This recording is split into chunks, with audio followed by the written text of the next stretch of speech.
말씀 앞에 섭니다. 하나님 우리 교회에 또 우리 성도들에게 또 어떤 참 어려운 형편 속에 있는 그분에게 오늘 말씀이 들리게 하시고 깨달아지게 도와주셔서 말씀 속에 믿음이 생기게 하시고 또 말씀을 통하여 다시 회복되어지고 다시 살아나는 은혜가 있게 하옵소서. 말씀이 말씀되게 하실 예수님 이름으로 기도드렸습니다. 아멘. 이제 지난주는 부활주일이라 우리가 말씀 연결이 좀 안 되긴 하겠지만 그래도 뭐 대충 기억하시죠? 14일째 유라굴라 강풍에 이제 떠밀려 다녔습니다. 그렇죠?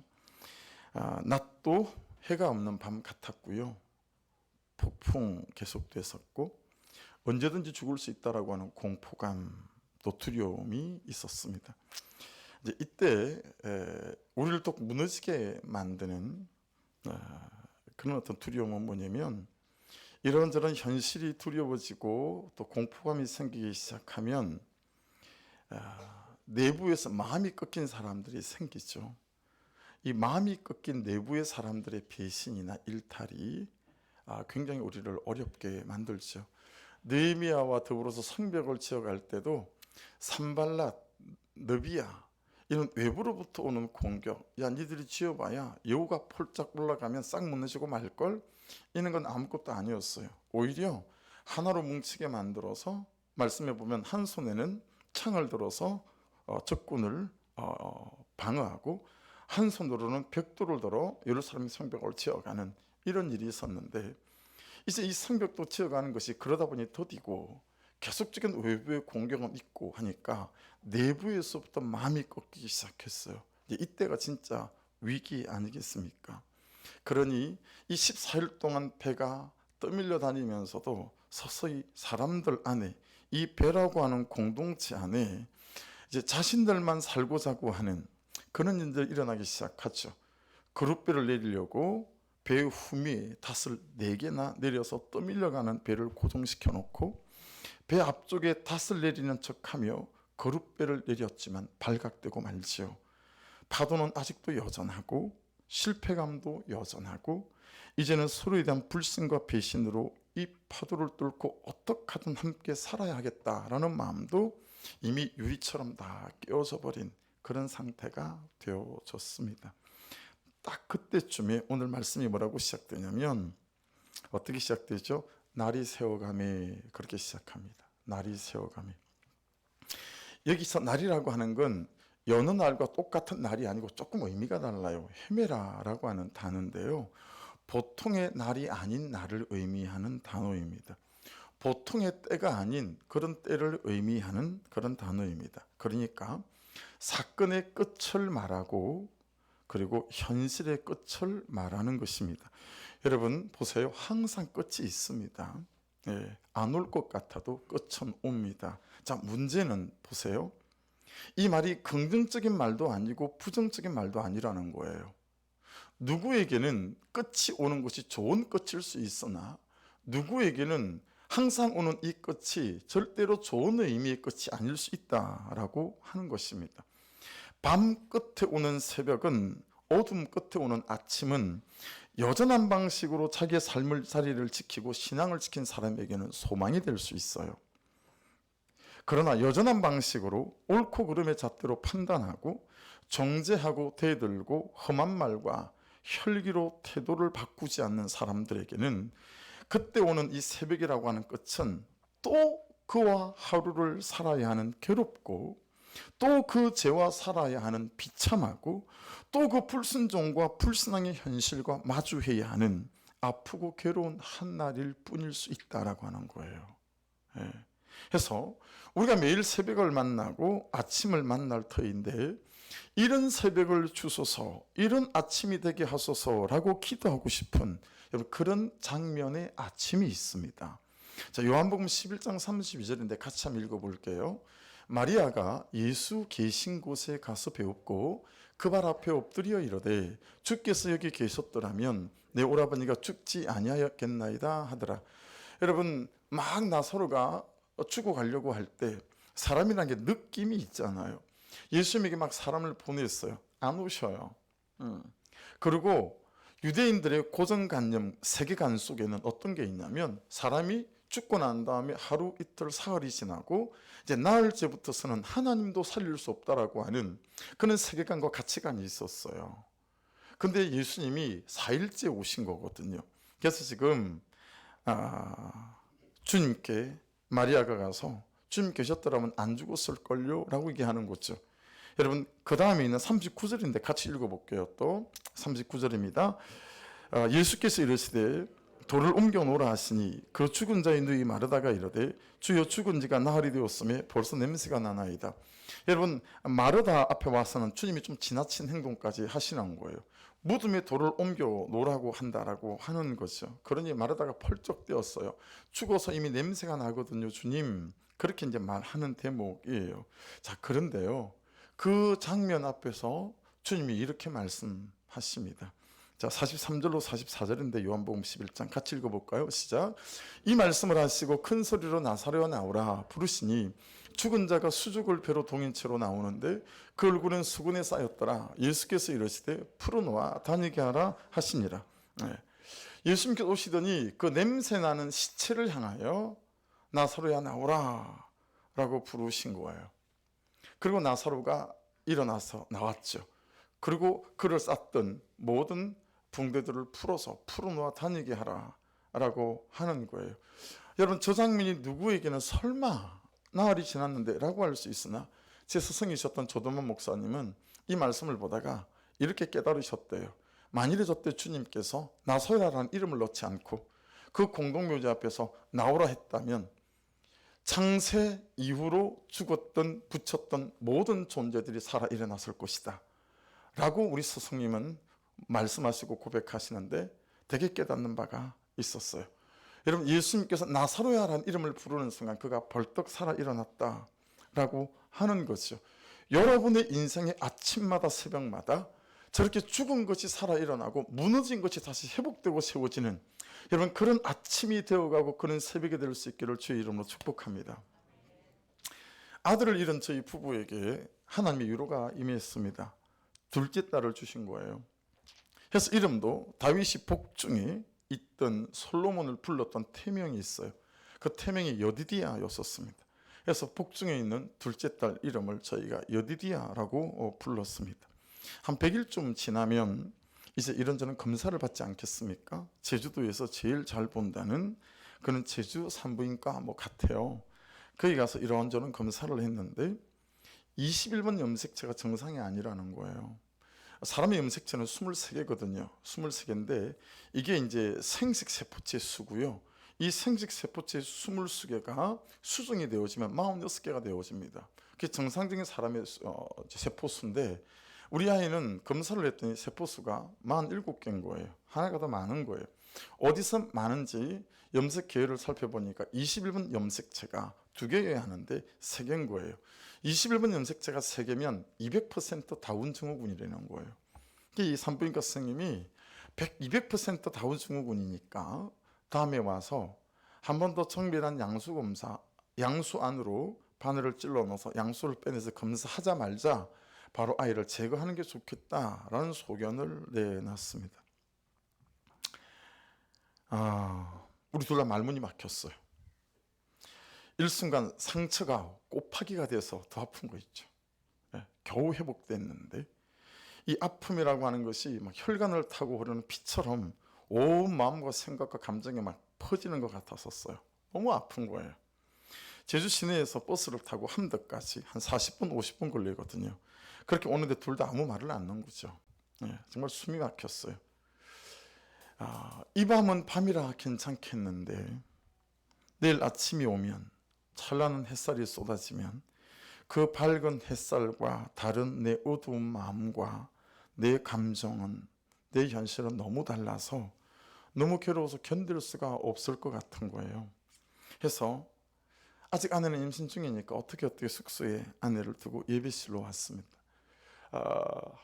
대학교 캠퍼스니까요. 10시가 되면 다 자야 돼요. 의무적으로. 그리고 모든 강의실 예배실을 다 잠궈요. 소등하고. 근데 이렇게 잤다가는 내일 아침에 제가 자신이 없는 거예요. 살아갈 자신이 없을 것 같은 거예요. 해서 예배실에 먼저 들어갔어요. 한 15분 먼저.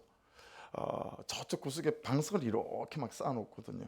10시가 되면 간사님이 후라시를 들고 와서 쭉 살피고, 그 다음에 아무도 없죠? 그러고는 문을 바깥에서 딱 잠궈요. 저 방석 안에 숨어서 후리씨 안 보이게 숨었어요. 그리고는 아무도 없죠? 라고 그러는데 대답 않고 가만히 있었어요. 문이 철커덕 잠겼어요. 그리고 그때부터 기도하는 게 아니라 울기 시작하는 거예요. 근데 큰 소리로 울지도 못하겠어요. 들킬까봐. 그래서 누가 들을까봐 큰 소리도 내지 못하고 밤새 그렇게 울었던 기억이 있습니다. 이 밤의 끝이 지나고 내일 아침에 환한 햇살이 비칠 때 그 햇살이 서럽지 않고 아프지 않고 감사로 잘 받아내지는 그런 저가 되고 아내가 되게 해달라고 밤새 숨죽여 울었던 것 같습니다. 참 놀랍죠. 날이 새어가고 아침이 밝아오고 햇살이 예배실 안으로 창문을 뚫고 들어오는데 놀랍게도 햇살이 아프지가 않은 거예요. 그 환한 새벽에 제가 주눅이 들지 않았습니다. 그 밤 사이에 저는 저대로, 제 아내는 제 아내대로 나사로의 살아남이 시작이 됐어요. 둘이서 같이 동시에 말문이 툭 트였는데 이 아이를 지키기로 결정한 거예요. 그래서 그날 이후로 모든 검사를 포기했어요.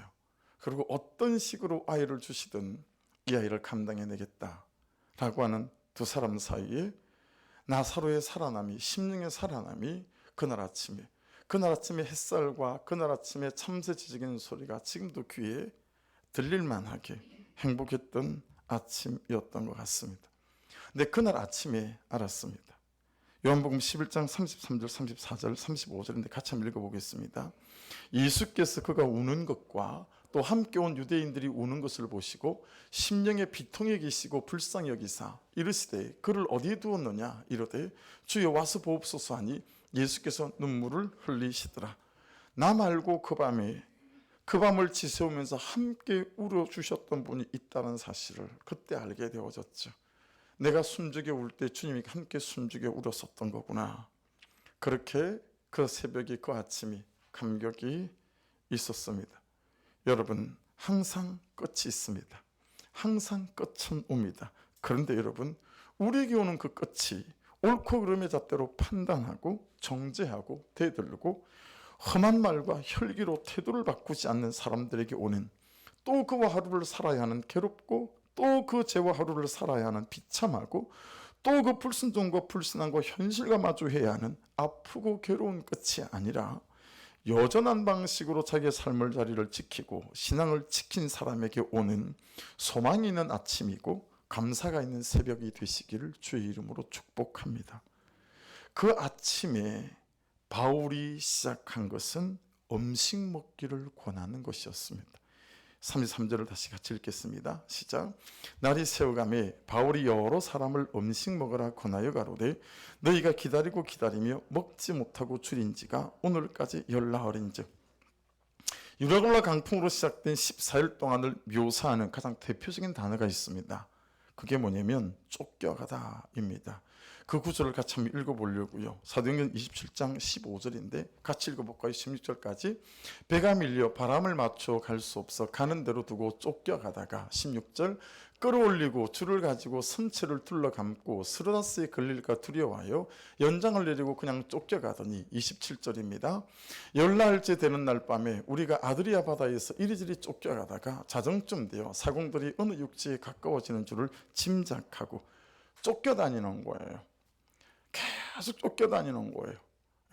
여러분 생각해 보세요. 청년 때는 사랑에 쫓겨다니거나 대학교에 쫓겨다니거나 취직에 쫓겨다니죠. 결혼을 하잖아요. 그러면 여러분 하고 보니 그렇죠? 기대와 다르죠. 이런저런 갈등에 쫓겨다녀요. 아이를 놓으면 여러분 육아 때문에 쫓겨다니죠. 그렇죠? 그 육아가 정말 만만치가 않잖아요. 그래서 아이 키운 엄마들이 얼마나 많이 산후 우울증과 어려움을 겪어가는지 모르지 않습니까? 여러분 좀 세월이 지나가 보니까 저는 남자니까 40대가 넘으니까요. 야, 내가 뭐하고 살았나? 집 한 칸도 없고 이 아이들을, 넷이나 된 아이들은 어떻게 키워낼까 막막했습니다. 근데 40대가 넘는 남자들은 저와 똑같은 하나같이 다 그런 갈등과 고민 가운데 있게 되더라고요. 여러분, 아내들이라고 다릅니까? 폐경이 오고, 그렇죠? 갱년기가 오고, 그러면서 휘청거리지 않습니까? 맨날 우리 인생에 쫓겨 다니는 거예요. 이 쫓겨가다가 패로라고 하는 단어는 그래서 여러분 이런 뜻이 있답니다. 비난하고 정죄하며 불평하고 판단하며 떠밀려가다.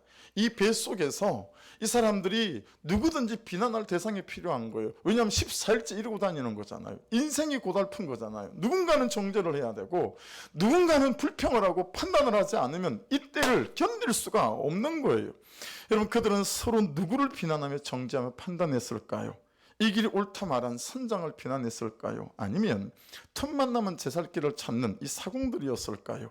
죄수들을 태우고서 재수가 옴붙었다, 이런 죄수들을 태운 백부장에 대한 원망이었을까요? 아니면 그냥 내 팔자야 하며 이 배를 선택하고 이 직업을 선택한 자기 자신에 대한 비하와 자책이었을까요? 그런데 그들이 14일 동안 어땠습니까? 다시 말씀을 보십시오. 33절, 날이 새어가며 바울이 여러 사람을 음식 먹으라 권하여 가로되 너희가 기다리고 기다리며 먹지 못하고 줄인 지가 오늘까지 열나흘인즉. 여러분, 기다리고 기다리며 14일이 지났대요. 프로스트카우라는 단어를 썼습니다. 여러분, 저 단어의 뜻이 뭐냐면 첫 번째, 이 기다리다라고 하는 것은 wait for예요. 제가 기다립니다 라는 거예요. 제가 기다립니다. 두 번째는 무슨 뜻이 있냐면 expect예요. 당연한 일로서 기대하다. 무슨 뜻이냐면 이미 유라굴로 강풍을 여러 번 경험한 사람이 그 중에 있었겠죠. 이 바다를 지나간 여러 선장들이 있었겠죠. 그러니 이러다가 거쳐 인생의 연륜과 경험으로 당연한 일로서 기대하다도 기다리고 기다림에 들어있는 거예요. 병든 열심이지만 열심히 하다 보면 뭔가 될 거야, 이런 사람의 희망. 제가 일생 붙들고 살았던 제 18번 슬로건, 야, 사람이 하는 게 안 되는 게 어디서 다 돼. 부교육자들을 가장 많이 괴롭힌 단어예요. 왜 안 된다고 하지 마. 안 되는 게 어디서, 하면 다 돼. 맨날 제가 이러고 살았거든요. 여러분, 세 번째는 무슨 뜻이냐면 찾다입니다. 룩포. 할 수 있는 모든 수단과 방법을 통해서 그들이 아시죠? 여러분, 막 닷도 집어던지고 물건도 집어던지고 팔아야 되는데, 왜냐하면 살기 위해서 그렇게 기다리고 기다렸다라고 하는 것입니다. 여러분, 얼마나 그 기대가 크고 마땅하고 당연했던지 먹지도 않습니다. 자지도 않습니다. 이런 거죠. 보세요. 이것만 하면 된다. 여러분, 그러고 사시죠. 이것만 되면 된다. 여기까지만, 이것까지만, 조금만 더. 그렇게 14일을 살아낸 겁니다. 여러분, 잘 기억하셔야 됩니다. 우리에게는 희망이 없는 희망 고문이 있어요. 우리에게는 부자가 안 되고 부자가 없는 부자 고문이 있습니다. 여러분, 기다리는 것이 잘못된 겁니까? 아닙니다. 기다림 자체가 문제가 있나요? 그것도 아니에요. 흐리디 졸라매고, 그렇죠? 아끼고 참고 버티고 그 삶이 잘못된 삶입니까? 아닙니다. 다 도망가도 끝까지 도망가지 않고, 다 포기해도 끝까지 포기하지 않고, 마음을 또 다잡고 또 다잡고 또 마음을 다잡고, 그 삶이 쉽겠습니까? 여러분 중에 그런 분들 계시죠? 여러분, 그런 사람이 우리 주변에 많이 되지도 않습니다. 칭찬받아 마땅한 삶이고 격려받아 마땅한 사람 아니겠습니까? 그럼 도대체 뭐가 문제라는 것입니까? 여러분, 저를 보실래요? 한번 대답해 보세요. 그리고 꼭 목장에서 나눠 주십시오. 여러분이 기다리는 것은 무엇입니까? 여러분은 무엇을 기다리십니까? 지금 말씀은, 지금은, 이때는 너의 기다리는 그것에 회심이 필요하다라고 말씀하시는 것입니다. 여러분, 지금 내가 기다리고 기다리는 그것이 무엇인지 여러분의 마음을 덜추어 보셔야 합니다. 지금 내가 기다리고 기다리는 그것이 다른 사람들처럼 혹시 그 사람의 변화 아닙니까? 이 현실의 변화 아닙니까? 여러분, 유라굴라의 변화, 이 바다의 변화, 날씨의 변화, 바람의 변화, 파도의 변화 아닐까요? 여러분, 기다리는 것의 회심, 추구의 회심, 내 목적의 회심이 필요하다라는 거예요. 근데 사람들이 예수를 믿어도 기다리는 것에 회심이 없어요. 추구의 회심이 일어나지 않아요. 예수를 믿어도 추구하는 것은 계속 그것을 추구해요. 그것을 잘 추구하기 위해서 예수가 필요한 것뿐이죠. 기다리는 것에 회심이 필요하다고 말씀하고 있습니다. 여러분, 혹시 지난 한 주간 동안 보세요. 지난 한 달 동안 단 하루라도, 딱 하루를 온전히 24시간 하나님을 기다려 보신 적이 있습니까? 1분이 끝나가요. 58초, 59초가 끝나갈 때 하나님을 기다리는 마음이 싹 사그라들려고 할 때 59초의 끝을 탁 붙잡고 내가 하나님을 기다립니다. 하나님. 그리고 또 59초가 끝날 때 또 그 끝을 붙잡고, 여러분 온종일 하나님을 생각하고 하나님을 갈망하며 하나님, 내 영혼의 내 중심에 이 가정에 하나님 오셔야 합니다. 여러분 그렇게 하나님을 온전히 단 하루만이라도 기다려보시고 해보신 적 혹시 있으십니까? 은혜를 기다려보신 적이 있으신가요? 너무 남편의 변화가, 아내의 변화가, 우리 자녀의 변화가, 이 가정의 회복이 절실해서 단 하루라도 제대로 받아내고 낮아지고 순복하고 싶어서, 그는 나보다 옳도다 들을 말을 들었습니다의 삶이 너무 간절해서 나에게 부어주시는 하나님의 은혜를 단 하루라도 기다려 보신 적이 있으신가? 라고 하는 거예요. 우리는 기다리는 것 자체의 회심이 있어야 합니다. 우리의 기다리는 것이 무엇입니까? 내가 추구하는 것에 회심이 있어야 합니다. 나의 관심에 회심이 있어야 하고요. 내 목적에 회심이 있어야 하고요. 내가 보는 것에 회심과 내가 듣는 것에 회심이 있어야 합니다. 그래서 바울 사도는 지금 말씀을 통해서, 그렇죠? 우리 이렇게 하나님이 바울 사도를 통해서 말씀하시는 거예요. 34절 같이 한번 보겠습니다. 음식 먹기를 권하노니 이것이 너희의 구원을 위하는 것이요 너희 중 머리카락 하나도 잃을 자가 없으리라 하고, 여러분 이 음식은 트로페라고 합니다. 트로페. 그러니까 육신을 위하여 먹는 것이기도 하죠. 당연히 육신을 회복시키는 음식입니다. 근데 여러분 믿는 자들에게는 이 트로페는 이렇게도 쓰입니다. 말씀을 같이, 긴 말씀이지만 같이 한번 좀 읽어보려고 합니다. 요한복음 6장 48절로 58절인데 같이 한번 읽으십시다. 시작. 내가 곧 생명의 떡이니라. 너희 조상들은 광야에서 만나를 먹었어도 죽었거니와 이는 하늘에서 내려오는 떡이니 사람으로 하여금 먹고 죽지 아니하게 하는 것이니라. 51절. 나는 하늘에서 내려온 살아있는 떡이니 사람이 이 떡을 먹으면 영생하리라. 내가 줄 떡은 곧 세상의 생명을 위한 내 살이니라 하시니라. 그러므로 유대인들이 서로 다투어 이르되 이 사람이 어찌 능히 자기 살을 우리에게 주어 먹게 하겠느냐. 예수께서 이르시되 내가 진실로 너희에게 이르노니 인자의 살을 먹지 아니하고 인자의 피를 마시지 아니하면 너희 속에 생명이 없느니라.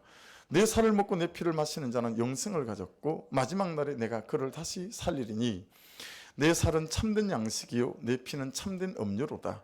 내 살을 먹고 내 피를 마시는 자는 내 안에 거하고 나도 그의 안에 거하나니 살아계신 아버지께서 나를 보내심에 내가 아버지로 말미암아 사는 것 같이 나를 먹는 그 사람도 나로 말미암아 살리라. 이것은 하늘에서 내려온 떡이니 조상들이 먹고도 죽은 그것과 같지 아니하여 이 떡을 먹는 자는 영원히 살리라. 아멘. 여러분 이 말씀을 로마 시대 때 그 핍박받을 때 카타콤 동굴 안에서 성도들이 400년 가까이 살았습니다. 400년. 40년이 아니고 400년. 그렇죠? 어둑어둑한 동굴에 그들을 잡으러 갔는데 저쪽에 횃불이 있고 성도들이 모여 있는 것 같아요. 그리고 코나를 털면 이제 그들을 잡을 수 있는 위치인데 그때 이 말씀을 읽는 거예요. 그러니까 이 코나에 접어들기 전에 있던 로마 병사들은 또는 대제사장과 유대인들은 어떻게 생각했냐면 야, 이 사람들이 사람을 잡아다 먹는구나. 말씀이 그렇잖아요. 이 피를 먹어야 된다고 이 살을 먹어야 된다 그러잖아요. 그래서 여러분 제가 어릴 때 우리나라에 있던 문둥병자들이 지금은 그렇게 부르면 안 되죠. 한센병 걸리신 분들이 여러분 어린 아이들을 막걸리 담아가지고 마시면 낫는다라는 소문이 있어서 아이들을 잡아간다, 이런 소문이 퍼져 있었던 것만큼 여러분 이 당대에는요, 저렇게 그리스도인들은 사람을 인육을 먹는다라는 소문이 파다하게 퍼져 있었다고 합니다. 여러분 방금 읽었던 그 말씀의 핵심 구절은 57절에 있습니다. 57절 다시 보겠습니다. 살아계신 아버지께서 나를 보내심에 내가 아버지로 말미암아 사는 것 같이 나를 먹는 그 사람도 나로 말미암아 살리라. 여러분 사라지고 싶고 살아내고 싶잖아요. 말씀은 뭐라고 말하냐면 우리가 예수를 먹어야 된다는 거예요. 근데 그럼 예수를 먹는다는 의미는 뭐죠? 요한복음 1장 14절 말씀에 근거하면, 그죠?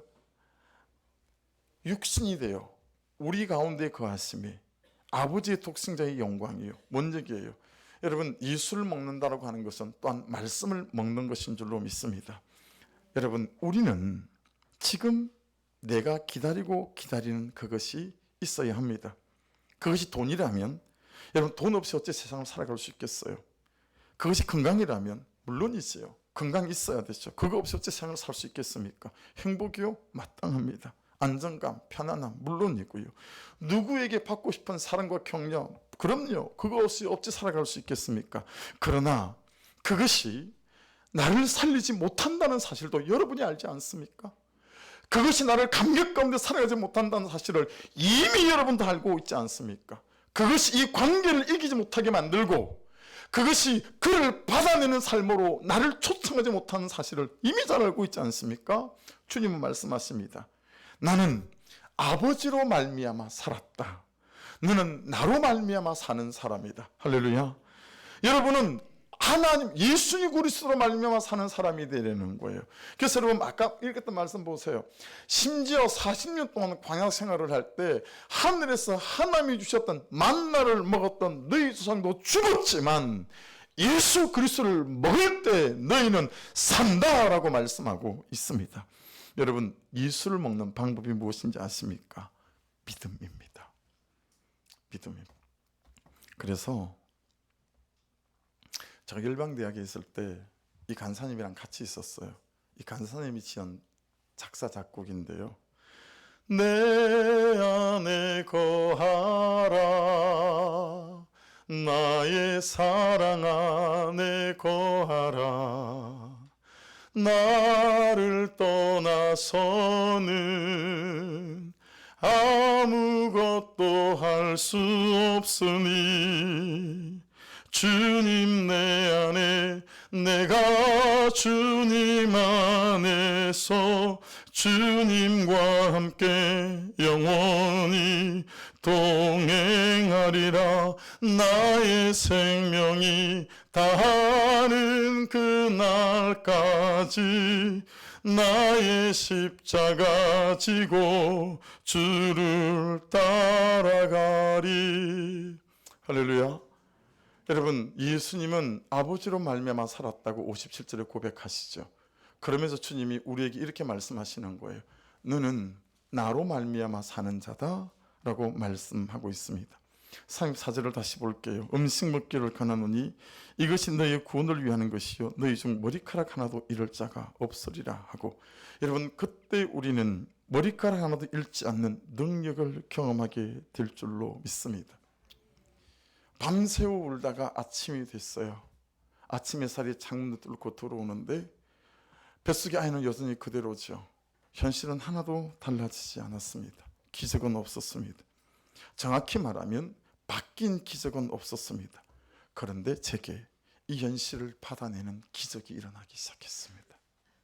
사랑하는 여러분, 받아내는 기적이 시작되면 바뀌는 기적이 시작될 수 있습니다.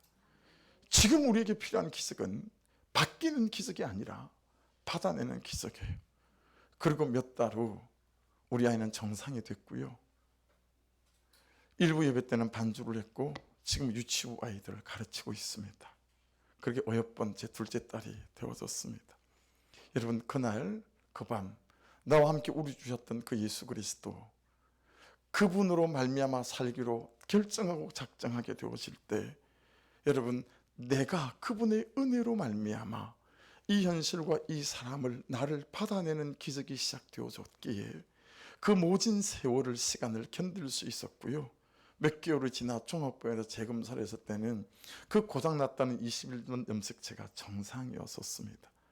여러분, 받아내는 기적이 시작되면 바뀌는 기적이 시작될 줄 믿습니다. 내 머리카락 하나도 절대로 건들 수 없는 그 예수 그리스도의 크신 권세와 능력은 여러분 예수를 먹기로 작정하고 내가 기다리더니 그 예수를 갈망하는 그 한 사람 한 사람에게 일어나는 하나님 주시는 기적인 줄로 믿습니다. 기도하겠습니다. 말씀 붙잡고 같이 한번 기도하겠습니다.